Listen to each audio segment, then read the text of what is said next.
National feeling को ही promote करने के लिए आज का ये हमारा टॉपिक है, जिसका आपको बोर्ड पर पूरा डिस्क्रिप्शन मैंने लिख करके दे दिया है, जिसमें लिखा हुआ है hunger, hardship and popular. Hunger मतलब भूख, हार्डशिप कठोर से कठोर वो कदम उठाने के लिए तैयार है, मजबूर है, और आपको पता है कठोर से कठोर कदम क्या है, रिवोल्ट करना, लड़ाई लड़ना। ये सबसे ज्यादा देखो, सबसे पहले तो आदमी समझाने की कोशिश करता है, लेकिन अंततः क्या होगा, जब वो नहीं समझने की कोशिश है तो वो क्या करेंगे, विस्फोटक तरीके से आप आगे बढ़ना शुरू करेंगे, रिवोल्ट करना शुरू करेंगे, क्रांति करनी शुरू करेंगे, ताकि उन्हें अपना अस्तित्व अगर बचाना है तो इसी में आपके बोर्ड पर दिया हुआ इंक्रीज इन पॉपुलेशन। इन दिनों फ्रांस के अंदर काफी पॉपुलेशन का जो है इंक्रीमेंट नोटिस किया गया, काफी पॉपुलेशन, क्योंकि जब रिवोल्ट होता है ना तो आपने देखा है रेफ्यूजी होते हैं। रेफ्यूजी क्या, सर्वाइवर्स ऑफ द वॉर। एक जगह कंट्री में वॉर हुआ तो वहां से बचने के लिए लोग इधर आ गए, उधर से इधर चले गए। माइग्रेशन होता है, shifting of people from one place to another place.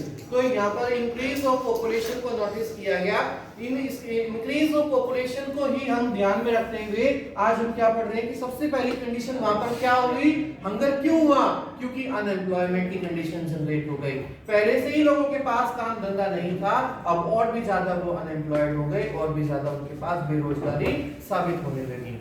दूसरा पॉइंट आता है माइग्रेशन। माइग्रेशन अभी मैंने बताया, shifting of people from one place to another place in search of food, cloth and shelter. रोटी, कपड़ा, मकान, ये तीनों आदमी की प्राथमिक जरूरतें हैं, बेसिक नेसेसिटीज हैं, और इनको ही पूरा करने के लिए आदमी क्या कर रहा था, माइग्रेट कर रहा था एक जगह से दूसरी जगह पर। जैसे गांव से जो है शहरों की ओर आदमी बढ़ता हुआ आ रहा था।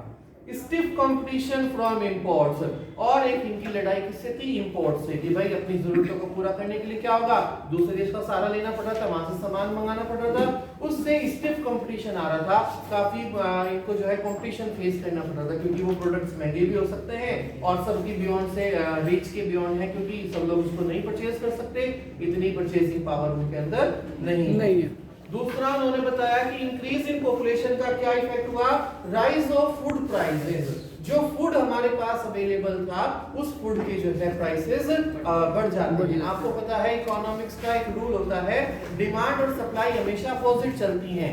मान लीजिए किसी चीज की डिमांड ज्यादा है और हम उसकी सप्लाई कम कर पा रहे हैं, तो क्या होंगे, प्राइसेस राइज हो जाएंगे। भाई 10 सामान है हमारे पास, खरीदार कितने हैं, 100 आदमी हैं, और 10 सामान, एक सामान की कीमत 10 रुपया है, तो क्या होगा, सभी लोग क्या चाहते हैं कि हमें सामान मिले, तो वो क्या कहेंगे कि भाई हम 10 के 11 भी देना चाहते हैं, पर ये सामान हमें मिल जाए, क्योंकि क्वांटिटी तो 10 ही है और यूज करने वाले, कंज्यूम करने वाले ज्यादा लोग हैं, 100 आदमी है। तो उस कंडीशन में क्या होता है, प्राइस जो है कमोडिटीज के वो अक्सर राइज हो जाया करते हैं। ये इकोनॉमिक्स का नियम है, तो वही यहाँ पर भी एप्लीकेबल हुआ है। जब राइज ऑफ फूड प्राइसेस के अंदर यहाँ पर देखा गया कि फूड की जो क्वांटिटी थी वो कम थी, लोग ज्यादा बढ़ते चले गए, उन्हें खाने के लिए सामान चाहिए था, तो उसके दाम जो है आसमान छूने लगे।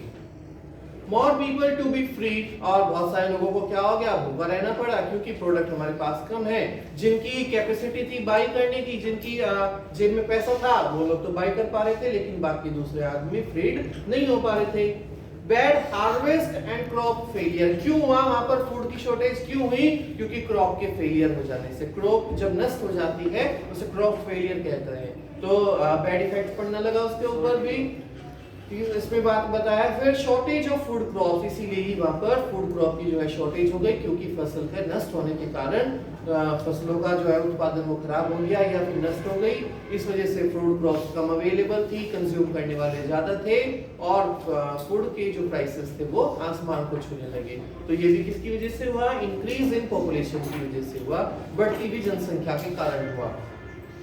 तीसरा इसमें क्या होता है कि क्या प्रॉब्लम इंक्रीज इन पॉपुलेशन के होने से क्या प्रॉब्लम आई यूरोप के अंदर 19th सेंचुरी या मिड 19th सेंचुरी में। तो कहते हैं आउटब्रस्ट ऑफ पीपल। मैंने भी आपको बताया था ना, एक समय तक तो ऐसा है कि लोग जो है सहन कर रहे थे सारी बातों को, अब सर से पानी जो है ऊपर गुजरने लगा, तो उन्होंने सोचा कि भैया अब बिना रिवोल्ट के, बिना विद्रोह के हम जो है जी नहीं सकते। अगर हमें जीना है तो इस राजा के खिलाफ हमें जो है आवाज को बुलंद करना होगा, उठाना होगा। और वही हुआ, क्योंकि अब क्या पढ़ रहे थे इससे पहले, एज ऑफ रिवॉल्यूशनरीज पढ़ रहे थे ना, 1830 से लेकर के 1848 तक एज ऑफ रिवॉल्यूशनरी चला। तो उसी में ही 1848 में ये बताया कि लोगों का गुस्सा ऐसा फूटा कि उन्होंने जो है राजा के खिलाफ आक्रमण करना सोच लिया या आक्रमण करना उन्होंने शुरू कर दिया। और जब ये सारे के सारे लोग आक्रमण करने के लिए पैलेस की तरफ बढ़े, लुइस 16 के महल की तरफ बढ़े, तो लुइस फिलिपी की तरफ बढ़े, लुइस 18 जो ये है इसके तरफ बढ़े, तब लुइस फिलिपी को कहीं न कहीं अंदेशा हो गया कि अब तेरा जो है समय नजदीक आ गया है, अंत तेरा नजदीक आ गया है। तो क्या हुआ, उसने वहां से भागने की कोशिश करी और वो महल को छोड़कर के वहां से भागने लगा। Louis Philippe was forced to flee from his position, उसे अपने राजपाट को छोड़कर के, फ्ली का मतलब होता है भागना, बिना सूझबूझ के, बिना किसी होश आवाज के वो भागना शुरू कर देता है कि अगर तू कब्जाए में आ गया तो तेरा भी हश्र लुइस 16 जैसा ही होगा, तुझे भी जो है सरेआम मार गिराएंगे। तो वो जो है अपनी पोजीशन को छोड़ करके वहां से भाग जाता है। National assembly proclaimed a republic. अब नेशनल असेंबली जो हमने शुरू में पढ़ा था फ्रेंच रिवॉल्यूशन के अंदर भी शुरू से नेशनल असेंबली पढ़ते आ रहे हैं, वही लोग हैं जो प्रोटेस्ट कर रहे थे, मिडिल क्लास पीपल हुए या पुअर क्लास पीपल हुए, सब इसके अंदर ज्वाइन थे। तो नेशनल असेंबली ने कहा अब हमारा फिर से क्या हुआ, फ्रांस के ऊपर कब्जा हो गया। पहले तो उन्होंने लुइस 16 को हटा करके कब्जा किया था, तब उनके बाद नेपोलियन बोनापार्ट आ गया, नेपोलियन के बाद कंजर्वेटिव आए, कंजर्वेटिव के बाद ये लुइस फिलिपी आया। अब लुइस फिलिपी को भी इन्होंने भगा करके नेशनल असेंबली ने वहां पर अपना पूर्ण तरीके से कब्जा किया और उन्होंने कहा कि अब हम एक रिपब्लिक कंट्री की तरीके से जिएंगे। ग्रांटेड राइट टू वोट, सफ्रेज का मतलब होता है राइट टू वोट, लोगों को राइट टू वोट दे दिया। जितने भी वहां पर आदमी थे जो 21 साल से बड़ी उम्र के थे, 21 या 21 साल से बड़े उम्र के थे, उन सभी व्यक्तियों को उन्होंने राइट टू वोट देना शुरू कर दिया। इन्होंने कहा कि हम अपने राज्य के अंदर ऐसा करेंगे, क्योंकि कॉन्स्टिट्यूशनल मोनार्की की तरीके से गवर्न करना चाहते थे देश को, रिपब्लिक कर दिया इन्होंने। तो कहते समान अधिकार होंगे सभी को, सभी लोग जो है आज से फ्री हैं, उनको राइट टू वोट हम देने जा रहे हैं। क्लियर हो गया आप लोगों को कि किस तरीके से हंगर हुआ। हंगर मतलब भूख के कारण लोगों को कठोर कदम उठाने पड़े और वो कठोर कदम क्या था, रिवोल्ट का वो कठोर कदम जो उनके द्वारा उठाया गया 1848 के दौरान, जो एज ऑफ रिवोल्यूशनरीज भी जाना जाता है। इसी के बाद इसी टॉपिक के अंदर एक आपको स्टोरी दी हुई है। स्टोरी क्या है, revolt of viewers in Silesia. Silesia के अंदर एक रिवोल्ट हुआ और वो रिवोल्ट उन दिनों का बहुत ही फेमस रिवोल्ट के अंदर से जाना जाता है, क्योंकि इसके अंदर भी आपको पढ़ने के लिए मिलेगा कि किस तरीके से पुअर वीवर्स, इसके अंदर एक वीवर्स की कहानी है। वीवर्स क्या होते हैं, बुनने वाले, जो कपड़े को बुनते हैं, जुलाहा जिसे हम हिंदी में कह देते हैं, उन लोगों ने ही इस रिवोल्ट को कंटिन्यू किया। देखिए यहाँ पर दो तरीके से रिवोल्ट चल रहा है, एक तो पुअर पीपल अलग रिवोल्ट को लड़ रहे हैं और एक new middle class peoples revolt को लड़ रहे हैं, जिनके अंदर प्रोफेसर्स, टीचर्स वगैरह हुआ करते थे।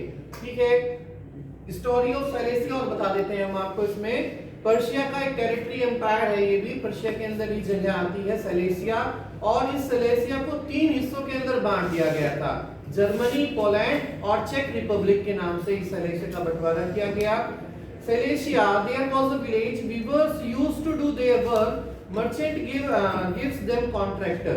अब क्या होता है, सिलेसिया के अंदर वीवर्स हैं, कुछ बुनने वाले हैं, वो अपना काम अच्छे से कर रहे थे। कुछ मर्चेंट, कुछ ट्रेडर्स लोग आकर के उनको क्या देते थे, कॉन्ट्रैक्ट देते थे कि हम तुम्हें ये जो है कॉन्ट्रैक्ट दे देते हैं, इतने प्रोडक्ट हमारे तैयार कर देना। ये उनका काम अक्सर किया करते थे। वही लोग उनको रॉ मटेरियल भी प्रोवाइड कराते थे और उनसे क्या करते थे, फिनिश प्रोडक्ट की डिमांड करते थे। बताया आपको, रॉ मटेरियल देकर के फिनिश प्रोडक्ट वीवर्स बना करके उनको रिप्लाई कर दिया करते, दे दिया करते थे। लेकिन एक दिन क्या हुआ, merchant used to give them less money. अब उनको मर्चेंट जो है सता रहे थे, कम पैसा देते थे, जिसके जैसे मान लो कि कॉस्ट तो आती थी 10 रुपए किसी सामान को बनाने में, उनको 8 या 7 रुपए देते थे। तो कहीं ना कहीं वीवर्स सोचते थे यार हमें गरीब आदमी को सता रहे हैं ये मर्चेंट, इतने अमीर होने के बावजूद भी ये हमें दबा करके रख रहे हैं। तो उनके मन में कहीं ना कहीं शुरू से बात थी कि कभी ना कभी तो हमें भी जो है मौका मिलेगा और हम इन वीवर मर्चेंट्स के खिलाफ, इन कॉन्ट्रैक्टर्स के खिलाफ आवाज उठाएंगे, क्योंकि इन्होंने फ्रांस के अंदर रिवॉल्यूशन पढ़ रखा था, ये सुन रखा था कि फ्रांस के अंदर किस तरीके से लोगों ने, नेशनल असेंबली ने लुइस फिलिपी के खिलाफ भी विद्रोह करके जीत को हासिल किया। तो यही दिमाग में इन वीवर्स के भी थी। सो एक दिन क्या होता है, वीवर्स अपने रिवोल्ट को स्टार्ट करते हैं। Weavers one day gather together and attacked on the houses of merchant. इन्होंने सबने विस्फोट बनाई, प्लानिंग करी कि भैया हमें एक साथ इकट्ठा होना है और इन मर्चेंट्स के जो घर है ना, जो झोपड़पट्टी इनकी है, घर जो इनके हैं, उस पर आक्रमण करेंगे। और आक्रमण करके इन्होंने क्या किया, उनके घर से सब सामान को चोरी कर लिया। जो फर्नीचर दिखाई दिया वो फर्नीचर चुरा लिया, जो डाइनिंग टेबल दिखाई दी वो डाइनिंग टेबल को चुरा करके ले आए। जो कहीं पैसा जो हाथ लगा, हर एक कीमती वस्तुओं को इन्होंने मर्चेंट्स के घरों से वीवर्स ने चुराना शुरू कर दिया। Merchants rain out of the houses. अब मर्चेंट को लगा अरे ये सामान तो बाद में भी कमा लेंगे, अगर हम जीते जागते रहे कम से कम अपनी जान बचाओ, ये इतने सारे और हम कम हैं, तो वो भागना शुरू कर देते हैं अपने घरों से। Merchant ran out of their houses and take shelter differently. और अलग अलग जगह पर जाकर के वो छुप गए या किसी की उन्होंने शरण लेनी शुरू कर दी। Sometime they take shelter of army।